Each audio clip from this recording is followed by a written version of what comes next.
Petite coupure sponsorisée par moi-même. Si tu apprécies ce podcast et ce que je partage, alors n'hésite pas à mettre 5 étoiles sur la plateforme de ton choix avec laquelle tu écoutes. Tu n'as qu'à le faire qu'une seule fois. Merci et je te laisse avec le podcast. Bonjour à tous. Donc aujourd'hui, je vais vous parler d'une machine Pilates qui a le vent en poupe en ce moment. Eh bien, il s'agit du Reformer. Vous avez sans doute dû voir cet appareil sur différents réseaux sociaux, surtout sur Instagram. C'est une machine très en vogue actuellement, tout le monde en parle, tout le monde souhaite en pratiquer. Et donc pour cette raison, j'ai décidé de faire toute une série d'épisodes autour de cet appareil pour vous aider à mieux comprendre ce qu'il est et puis voilà, découvrir un petit peu tous les tenants et aboutissants de cette fabuleuse machine Pilates. Alors la machine Pilates Reformer, eh bien, quelle est-elle ? Donc pour commencer, je vais vous parler un petit peu d'une petite histoire, une brève histoire, puisque cet appareil est né d'une invention de Joseph Pilates. Donc Joseph Pilates, il devait s'occuper des blessés de guerre. Et donc il avait il avait confectionné un système de rééducation sur le lit des malades. Et en quoi consistait cette invention ? Ben, tout simplement, il avait enlevé les ressorts des sommiers pour les accrocher au mur, en fait, quelque part, enfin au support du lit. Et puis, le malade faisait des mouvements avec ses bras, avec ses jambes, pour remettre en jambe, on va dire, pour se remuscler et puis guérir plus vite. Donc ça, c'était après la Première Guerre mondiale. Et du coup, par la suite, cet appareil, ce début d'invention n'a cessé d'évoluer et Joseph Pilates en a fait ensuite un réformeur. Donc c'est pour ça que cet appareil ressemble à un lit.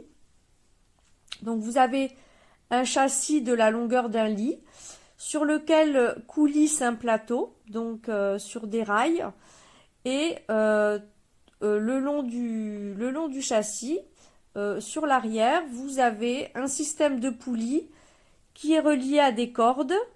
Et donc l'objectif, quand on est allongé sur le dos sur le plateau coulissant, eh bien on va pouvoir renforcer donc les bras, les jambes, les abdos en utilisant le cordage et donc en se déplaçant. Donc le plateau glisse en même temps qu'on fait le mouvement et c'est ce qui va permettre de nous renforcer.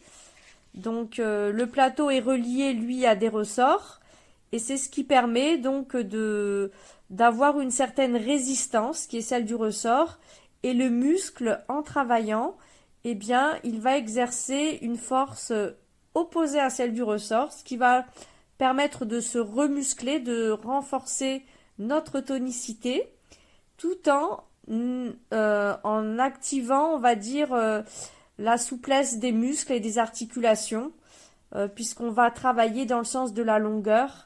Et du coup, on va, en même temps qu'on se tonifie, on va s'assouplir.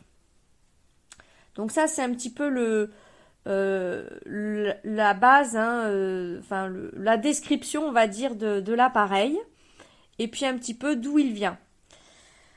Donc quand on travaille sur le réformeur, en fait, ce qui est important, c'est qu'on va devoir maîtriser certaines bases de la méthode Pilates. Donc ça, c'est ce qu'on travaille beaucoup au sol. Et il y a quelques bases plus particulières qui sont importantes dans le travail sur le réformeur. Donc la respiration. Donc en effet, quand on est sur le réformeur et qu'on doit utiliser les cordes et qu'on doit faire des mouvements de bras ou de jambes, ce qui est important pour mobiliser donc les abdominaux, c'est de savoir utiliser la respiration à bon escient. Donc bien mobiliser la respiration dans le bon sens. Ça, c'est la première chose qui est importante. Donc le centre abdominal, hein, le corps, on va dire, dans le Pilates, on appelle ça le corps, eh bien c'est de savoir tenir les abdos en même temps qu'on effectue des mouvements. Que l'on soit sur le dos, allongé sur le plateau, que l'on soit debout, que l'on soit assis, que l'on soit à genoux, enfin quelle que soit la position dans laquelle on se trouve sur le réformeur, il faudra toujours bien tenir son centre abdominal. D'abord pour plus d'efficacité, et puis ensuite pour pouvoir tenir l'équilibre, et puis mieux positionner notre corps. Donc on aura besoin de tenir ce centre abdominal. Un autre point à bien maîtriser, c'est la fluidité. Ça veut dire que quand vous faites un mouvement avec le cordage, au début, on a tendance à saccader le mouvement parce qu'on découvre l'appareil. Donc on va voir, par exemple, si vous tenez les sangles dans les mains, que vous devez faire un cercle de bras, ce qu'on observe souvent chez les débutants, c'est que le mouvement, il n'est pas fluide, il est très saccadé. Soit quand on baisse les bras, c'est trop lent, soit le plateau, il revient trop vite, parce qu'on maîtrise pas très bien l'exercice, ni la gestuelle, et du coup, on a un petit peu ce manque de fluidité qui n'est pas terrible quand on travaille sur le réformeur. Donc bien s'appliquer à la fluidité dans un mouvement. Être précis, donc ça aussi c'est ce qu'on va développer avec le réformeur. Et puis la connexion corps-esprit. C'est-à-dire que quand on fait un exercice sur l'appareil, eh bien il faut vraiment être présent à ce qu'on est en train de faire. Il ne faut pas penser à autre chose. Parce que si par exemple vous êtes en train de faire un exercice d'équilibre, là c'est sûr que l'équilibre vous n'allez pas le tenir. Donc bien être ancré dans ce qu'on est en train de faire. Et puis donc ce que Joseph Pilates appelait la contrologie, eh bien c'est le contrôle du corps, donc par la respiration, le contrôle par la maîtrise et la précision du mouvement. Et pour cela, en fait, l'objectif, c'était, ce que Joseph Pilates disait, était d'obtenir le maximum de résultats avec un minimum d'effort physique ou mental. Donc l'objectif, c'était d'être le plus efficace possible dans le mouvement. Voilà. Donc quels sont les bienfaits de ce travail sur le réformeur? Et pourquoi tout le monde a envie de pratiquer? Parce que ce n'est pas qu'un effet de mode, c'est aussi un vrai outil utile et efficace et dont l'efficacité a été prouvée et démontrée. D'abord, on est guidé, comme je vous le disais en description de l'appareil, on est guidé par ce système de cordage qui va nous aider à orienter notre mouvement, à orienter notre corps dans l'espace. Donc on va dire que le corps sur le réformeur est pris en charge dans sa globalité, ce qui va donner un sentiment de sécurité. Ensuite, le réformeur s'adapte à tout le monde, quelle que soit la condition d'âge, quelle que soit aussi notre condition physique. C'est aussi un confort et un bien-être de travailler dessus, de travailler les mouvements de Pilates, parce que le fait d'être soutenu, d'être retenu par les cordes, ça va soulager nos articulations et ça va permettre aussi de faire des mouvements sans exercer de pression désagréable sur le système articulaire. Ça aide aussi donc le travail sur le réformeur à avoir un bon alignement lors des exercices. Donc on est mieux aligné qu'au sol parce qu'on est mieux soutenu. Et ça a des bienfaits très positifs sur la posture. Donc on améliore, je vous l'ai dit, la précision du mouvement, puisqu'on est guidé et orienté par ce plateau qui coulisse et puis par ces cordes aussi. Donc ça va aussi améliorer la force et la souplesse des muscles. Donc je vous le disais, grâce au ressort, on va allonger les fibres musculaires. Donc on va renforcer et on va travailler plus en profondeur sur les chaînes musculaires.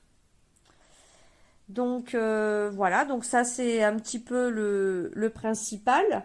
Et puis également, on va travailler toutes les parties du corps et dans tous les plans de l'espace. Puisque le réformeur se déplace, enfin le plateau se déplace en même temps que l'on fait le mouvement.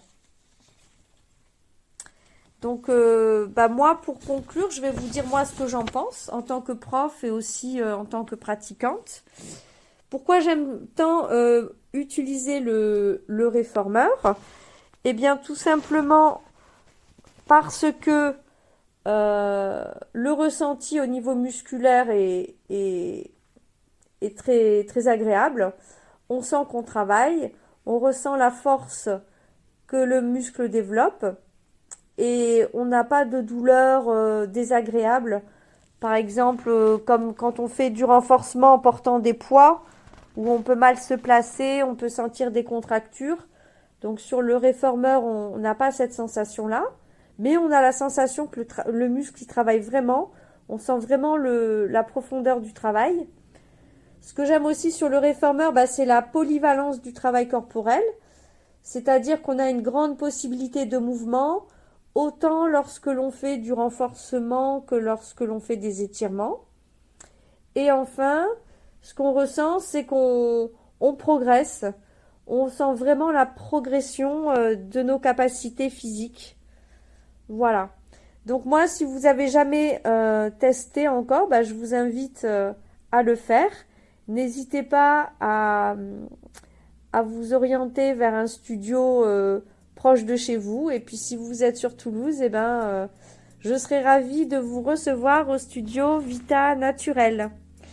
Voilà, je vous dis à bientôt pour un prochain épisode dédié aux réformeurs.